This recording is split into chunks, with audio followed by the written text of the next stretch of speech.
Welcome students. இந்த வீடியோவில் என்ன பார்க்க போகிறோம் அப்படின்னா 8ஆம் வகுப்பு கணிதமில் இயல் 2 அளவுகளில் பயிற்சி 2.2ல் இருக்கக்கூடிய கணக்குகள் தான் பார்க்க போகிறோம். வாங்க பார்க்கலாம்.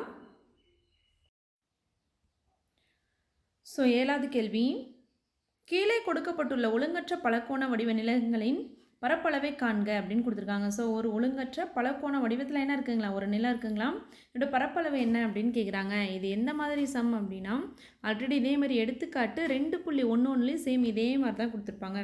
அதே தான் அதில் எப்படி கண்டுபிடிக்கிறோமோ அதே மாதிரி தான் இங்கே என்ன பண்ணுறோம், இங்கேயே ஆன்சர் கண்டுபிடிக்க போகிறோம்.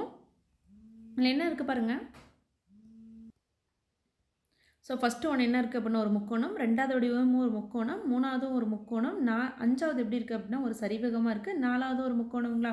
ஸோ 4 முக்கோணங்களும் ஒரு சரிவகமும் இருக்குது. அப்போ இதுலேருந்து என்ன பண்ணிடலாம் அப்படின்னா நம்ம வந்து ஒன்று ஒன்றா கண்டுபிடிக்கலாங்களா. ஃபஸ்ட்டு என்ன பண்ணுறோம் அப்படின்னா ஃபஸ்ட்டு ஒன் முக்கோணத்தின் பரப்பளவு கண்டுபிடிக்க போகிறோம். ஃபஸ்ட்டு என்னது, முக்கோணத்தின் பரப்பளவு கண்டுபிடிக்கலாங்களா. அப்போ முக்கோணத்தின் பரப்பளவு ஈக்குவல் டு முக்கோணம் எது, ஒன்றோட பரப்பளவு தான் கண்டுபிடிக்க போகிறோம். அப்போ முக்கோணம் 1 என்ன அப்படிங்கிறது நம்ம தனியாக வரைஞ்சிக்கணுங்களா. ஸோ இதான் என்னது, முக்கோணம் 1 ஏ, அடுத்து என்ன இருக்குது ஜிஎஃப் அப்படிங்கிறத முக்கோணம் 1. இதோட மதிப்பு என்ன கொடுத்தாங்க, 6 மீட்டர் 8 மீட்டர்னு கொடுத்துட்டாங்களா. அப்போ 8 + 6 நமக்கு என்ன வரும், 14 மீட்டர்னு கிடைக்கும். ஸோ இப்போ முக்கோணத்து இங்கே வந்து என்ன கொடுத்துருக்காங்க, 8 மீட்டர் கொடுத்துருக்காங்களா. அப்போது நமக்கு என்ன கிடச்சிருக்கு, முக்கோணத்தின் பரப்பளவு ஈக்குவல் 1/2 பி இன்ட்டு ஹச் சதுர அலகுகளுங்களா. ஸோ அப்போ 1/2 பியோட மதிப்பு 14 கிடச்சிருக்கு. அடுத்து உயரம் வந்து என்னது 8, பியோட மதிப்பு 14, ஹச் வந்து 8 மீட்டர் அப்படின்னு கிடச்சிருக்கு. அப்போ சதுர மீட்டர் அப்படின்னு வரும். அப்போது 2 14 ஒரே வாய்ப்பாட்டில் வருமா அப்படின்னா 8ஆம் வாய்ப்பாட்டில் வரும். ஸோ 2ஆம் வாய்ப்பாட்டில் 14 வந்து 7 தடவை வரும், 8 தடவை இல்லை 7 தடவை. அப்போ 7 × 8 மீட்டர் ஸ்கொயர்னு வரும். ஸோ 8 எவ்வளோ அப்படின்னா 56, 8 56 மீட்டர் ஸ்கொயர். அப்போ முக்கோணம் 1இன் பரப்பளவு இது ரெண்டோடது, முக்கோணம் 1இன் பரப்பளவு ஈக்குவல் டு 56 மீட்டர் ஸ்கொயர் அப்படின்னு கிடச்சிருக்குங்களா. ஸோ இதே மாதிரி என்ன பண்ண போகிறோம், இன்னும் 4 வடிவங்களும் கண்டுபிடிக்க போகிறோம். அடுத்து என்ன முக்கோணம் எடுத்துக்கிறோம் அப்படின்னா ரெண்டாவது முக்கோணம் என்ன இருக்குது, இப்படி தானே இருக்குது. ஸோ இங்கே பார்த்தோம் அப்படின்னா நமக்கு இ இருக்குது, இங்கே ஜி இருக்குது, இங்கே டி இருக்குது. இது வந்து 10 மீட்டருங்களா, இது வந்து என்ன கொடுத்துருக்காங்க 8 மீட்டர் அப்படின்னு கொடுத்துட்டாங்க. அப்போது முக்கோணம் 2இன் பரப்பளவு கண்டுபிடிக்க போகிறோம். இதை என்ன பண்ண போகிறோம், முக்கோணத்தின் பரப்பளவு, எந்த முக்கோணம் 2ஓட பரப்பளவு, பரப்பு ஈக்குவல் டு இங்கே பியோட மதிப்பு என்ன 10, ஹச்சோட மதிப்பு என்ன 8 மீட்டர். அப்போ 1/2 பி இன்ட்டு ஹச் சதுர அலகுகள் அப்படின்னு வரும். அப்போ என்ன கிடைக்குது பாருங்கள், 1/2 பியோட மதிப்பு 10, ஹெச்சோட மதிப்பு 8 மீட்டர் சதுர அலகுகள் அப்படின்னா மீட்டர் ஸ்கொயர்னு வருங்களா. 2 1 2 2 5 தடவை என்ன வரும், 2 5 10ன்னு கிடைக்கும். அப்போ 5 × 8 மீட்டர் ஸ்கொயர்னு வரும். I8 நமக்கு என்னது 40, அப்போ 40 மீட்டர் ஸ்கொயர். இதோடது முக்கோணம் 2இன் பரப்பு, முக்கோணம் 2இன் பரப்பு என்ன வருது 40 மீட்டர் ஸ்கொயர் அப்படின்னு கிடச்சிருச்சுங்களா. அடுத்து மூணாவது படத்துக்கு. ஸோ மூணாவது படம் என்னது, இது ஏபிஎஃப்ங்கிறது 6 3 சென்டிமீட்டர் கொடுத்துருக்காங்களா, 6 மீட்ரு 3 மீட்டர் அப்படின்னு கொடுத்துருக்காங்களா. ஸோ அப்போ மூணாவது வரைபடம் வரைகிறோம். அப்போ மூணாவது எப்படி இருக்குது, நமக்கு இப்படி இருக்குங்களா. ஸோ இது ஏ, இது பி, இது எஃப். அப்போது இதில் என்ன கொடுத்துருக்காங்க, இது வந்து 6 மீட்டர்னு கொடுத்துருக்காங்க, இது வந்து 3 மீட்டர்னு கொடுத்துட்டாங்களா. ஸோ இதுவும் என்ன தான் முக்கோணம் தான், இதுவும் என்ன தான் முக்கோணம் தான். அப்போ பயன்படுத்துகிறோம் முக்கோணத்தின் பரப்பு. எத்தனாவது முக்கோணம் இது, 3வது முக்கோணத்தின் பரப்பு ஈக்குவல் டு ஃபார்முலா என்ன, 1/2 பி இன்ட்டு ஹச் சதுர அலகுகள். அப்போ 1/2 பியோட மதிப்பு நமக்கு இங்கே வந்து 6, ஹச்சோட மதிப்பு என்ன B equal to 6 metre, H வந்து 3 மீட்டர். அப்போ 1/2 × 6 × 3 மீட்டர் ஸ்கொயர் அப்படின்னு கிடைக்கும். ஸோ 2ஆம் வாய்ப்பாடில் 1 2 2 3 6ன்னு கிடைக்கும். அப்போ மீதி என்ன இருக்குது, 3 × 3 மீட்டர் ஸ்கொயர் அப்படின்னு கிடைக்குது. அப்போ 3 × 3 என்னது நமக்கு 9ங்களா. அப்போ என்ன கிடைக்குது, முக்கோணம் 3இன் அப்போ 9 மீட்டர் ஸ்கொயர் அப்படின்னு கிடைக்குது. அப்போது முக்கோணம் 3இன் பரப்பு நமக்கு என்ன கிடச்சிருக்கு? 9 மீட்டர் ஸ்கொயர் அப்படின்னு கிடச்சிருக்குங்களா? அடுத்து இப்போ நாலாவது இதுக்கு போகிறோம். ஸோ 4வது படம் நம்ம எதை மார்க் பண்ணோம் அப்படின்னா இதுதான் மார்க் பண்ணோம். ஸோ இப்படி ஒரு முக்கோணம் இருந்ததுங்களா? ஸோ இது டி, இது சி, இது ஹச்ன்னு இருந்துச்சு. இங்கே இதோட மதிப்பு 5 மீட்டர்னும் இதோட மதிப்பு 8 மீட்டர்னு இருந்துச்சு. அப்போது உயரம் வந்து 8 மீட்டர், அடிப்பக்கம் வந்து என்னது 5 மீட்டர். உயரம் 8 மீட்டர், அடிப்பக்கம் வந்து நமக்கு 5 மீட்டர்.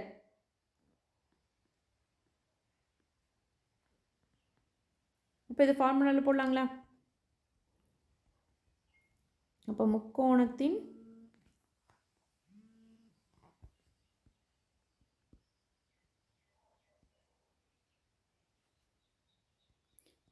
4இன் பரப்பு ஈக்குவல் டு, ஸோ என்ன கொடுத்துருக்காங்க பாருங்கள்.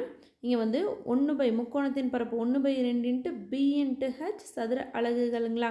இங்கே பியோட மதிப்பு 8 மீட்டர், ஹச்சோட மதிப்பு 5 மீட்டர். இப்போ போய் என்ன பண்ண போகிறோம்? ஃபார்முலாவில் போட போகிறோம். அப்போ 1/2 பியோட மதிப்பு 8, ஹெச்சோட மதிப்பு 5. ஸோ அப்போ மீட்டர் ஸ்கொயர் அப்படின்னு வருங்களா? அப்போது 2ஆம் வாய்ப்பாடில் 1 2 4 8 வந்து 4 தடவை வரும். அப்போ மீதி என்ன இருக்குது? 4 × 5 மீட்டர் ஸ்கொயர் அப்படின்ட்டு இருக்குங்களா? ஸோ இப்போ 4 5 என்ன வரும்? 4 × 5 20 மீட்டர் ஸ்கொயர் அப்படின்னு நமக்கு கிடைக்கும். 4 × 5 20 மீட்டர் ஸ்கொயர். அப்போ முக்கோணம் 4இன் பரப்பு நமக்கு என்ன கிடச்சிருக்கு? 20 மீட்டர் ஸ்கொயர் அப்படின்னு கிடச்சிருச்சுங்களா? ஸோ இப்போ 4 முக்கோணங்களும் கண்டுபிடிச்சாச்சு. இன்னொன்று என்னது? 5வது சரிவகம். அப்போ சரிவகம் 5இன் பரப்பு, அதுக்கு ஃபார்முலா என்ன? 1/2 ஹச் இன்ட்டு ஏ ப்ளஸ் பி சதுர அலகுகள். இப்போ சரிவகத்தோட வரைபடம் வரைஞ்சிக்கலாங்களா? அப்போ நம்ம சரிவகம் வரைஞ்சாச்சு. சரிவகம் என்னது? பிசிஎஃப்ஹெச் அப்படிங்கிற சரிவகங்களா? ஸோ அப்போ பாருங்க, இதில் உயரம் என்ன அப்படின்னா இங்கே 8 மீட்டர், இங்கே 10 மீட்டர்னு கொடுத்துருக்காங்க. அப்போ 8யும் 10 கூட்டினா என்ன வரும்? 18. இதுதான் உயரம். அப்போ ஹச் ஈக்குவல் டு 18 மீட்டர்னு கிடைக்குது. ஸோ இணைப்பக்கங்கள் ஏ ஒன்னது 3 மீட்டர், இங்கே இருக்கக்கூடிய பக்கம் பி வந்து என்னது? 8 மீட்டர் அப்படின்னு இருக்குங்களா? ஏ 3 மீட்டர், பி வந்து 8 மீட்டர் அப்படின்னு இருக்கு இல்லைங்களா எதிர்பக்கங்கள். ஸோ அப்போ 1/2 ஹச்சோட மதிப்பு 18 பெருக்கல் ஏ ப்ளஸ் பி. ஏவோட மதிப்பு 3, பியோட மதிப்பு 8. இப்போ என்ன வரும்? சதுர அலகுகள் அப்படின்னா மீட்டர் ஸ்கொயர் அப்படின்னு வருங்களா? ஸோ 2ஆம் வாய்ப்பாடில் 1 2 18 வந்து 9 தடவை வரும். அப்போது 9 × 3 + 8, 8யும் 3யும் கூட்டினா என்ன வரும்? 11ன்னு கிடைக்குங்களா? அப்போ மீட்டர் ஸ்கொயர் அப்படின்னு வருது. அப்போ 9யும் 11யும் பெருக்கணும் அப்படின்னா என்ன கிடைக்கும்? நமக்கு 99 அப்படின்னு கிடைக்குங்களா? ஸோ இதை பெருக்கணும் என்ன கிடைக்குது?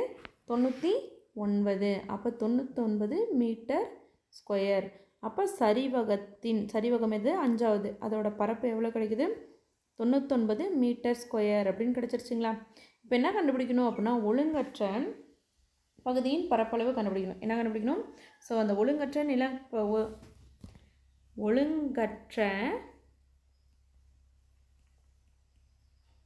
நிலங்களின் இதுதானே கண்டுபிடிக்கணும், நிலங்களின் பரப்பளவு. அப்போ என்ன கண்டுபிடிக்கணும்? அப்போ இதுவரைக்கும் தனித்தனியாக கண்டுபிடிச்சோம் இல்லைங்களா? ஒவ்வொன்றா கண்டுபிடிச்சது எல்லாம் கூட்டலாங்களா? அப்போ என்ன இருக்குது? சரிவகத்தோட பரப்பளவு 99. அடுத்து இதுக்கு முன்னாடி என்ன கண்டுபிடிச்சோம்? முக்கோணங்களா? ஸோ 4 முக்கோணங்களுக்கு என்ன மதிப்பு கண்டுபிடிச்சிருக்கோம்? ஸோ 56 40 அடுத்து 9 20 அப்படின்னு கண்டுபிடிச்சிருக்கோங்களா? ஸோ இதை தான் போட போகிறோம். 56 40 9 ஸோ 56 40 9 20 அப்படின்னு வந்திருக்குங்களா? ஸோ இது என்ன வரும்? சதுர மீட்டர் அப்படின்னு தான் வரும். அப்போ என்ன வரும்? மீட்டர் ஸ்கொயர் அப்படின்னு வருங்களா? மீட்டர் ஸ்கொயர் அப்படின்னு எழுதிக்கலாம். இதெல்லாம் கூட்டணும். ஸோ அப்போ 99 56 40 எல்லாம் கூட்டணும் அப்படின்னா இதெல்லாமே கூட்டணும் அப்படின்னா 224 மீட்டர் ஸ்கொயர் அப்படின்னு கிடைக்கும். ஸோ பாருங்கள் 99 56 40 20 9ங்களா? ஸோ 9 9 18 19 24 ஆகிடும். மீதி 2 9 2 11 ப்ளஸ் 5 16 ப்ளஸ் 4 20 20 ப்ளஸ் 2 22. அப்போ ஒழுங்கற்ற நிலத்தின் பரப்பளவு எவ்வளோ அப்படின்னா 224 மீட்டர் ஸ்கொயர். ஸோ இதுதான் இந்த சம்மோட ஆன்சர். இந்த வீடியோவில் உங்களுக்கு எதாவது டவுட் இருந்துச்சு அப்படின்னா கமெண்டில் கேளுங்க. தேங்க்ஸ் ஃபார் வாட்சிங்.